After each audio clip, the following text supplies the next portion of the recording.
How many dead hemophiliacs do you need? How many people have to die to make it cost efficient for you people to do something about it? 100? 1,000?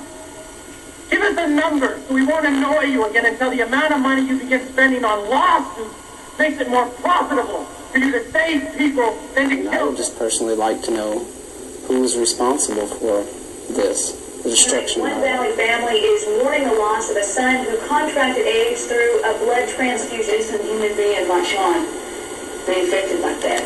Her son left behind more than just a wife and people who loved him. He also left behind more than a dozen bottles of medication he took to help combat the deadly disease. And the Nelson family doesn't have enough money to pay for their son's It's happened to funeral. about 10,000 people, all of them hemophiliacs who are silently dying from AIDS. Sun setting on his young life. Nelson was diagnosed with HIV in 1985. He was 13 years old. AIDS in 1985, Rocky Alvarez lost his battle with the deadly disease this evening.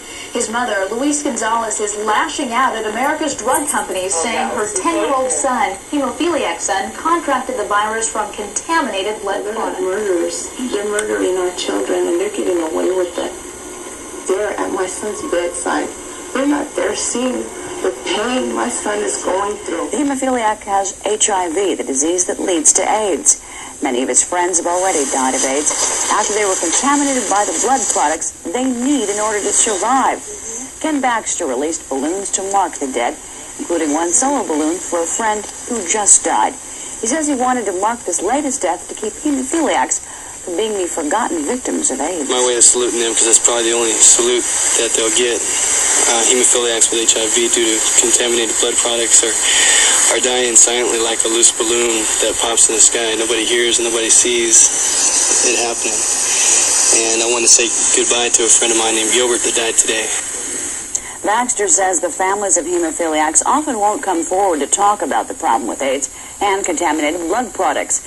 But he's hoping increased public awareness will force the companies who made the contaminated products to be held responsible. His dying wish remains that the truth be uncovered and that those responsible be held accountable. If these people had honor,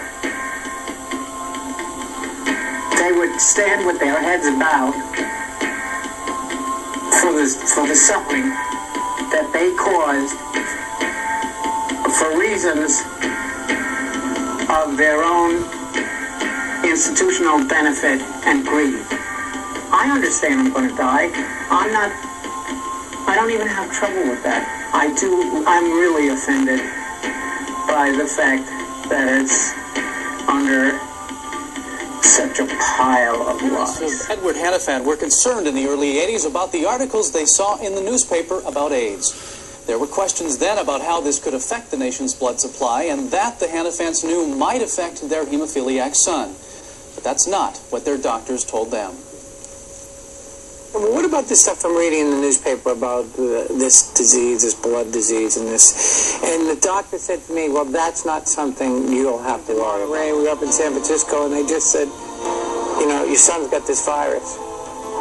And then that was it, and the doctor was gone in 5 minutes, and we were left alone with that news. 4 times a day, 5 days a week, 45 pills a day he takes to keep himself healthy.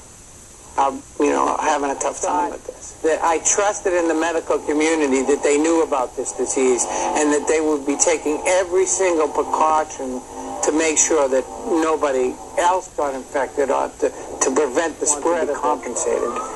You know, there's no way that they can compensate me for what they've already done to me. There's no way anybody could. You know, I'd like them to try and make it right. This was the beginning of a long journey back in 1992, going public about HIV. I wonder how many people will care about this and watch this video. National blood supply is still not safe, and National Blood Shield laws still do not protect everyone. So let's see how many people will watch this on YouTube, how many people will comment, how many people will care that the national blood supply is still not safe. And I protested against Bayer Pharmaceuticals for 10 years because I wanted to make a point. And let's see if this point carries through, if anybody else will pick up on it and check and see what your national blood supply laws are and if you're protected if you need blood.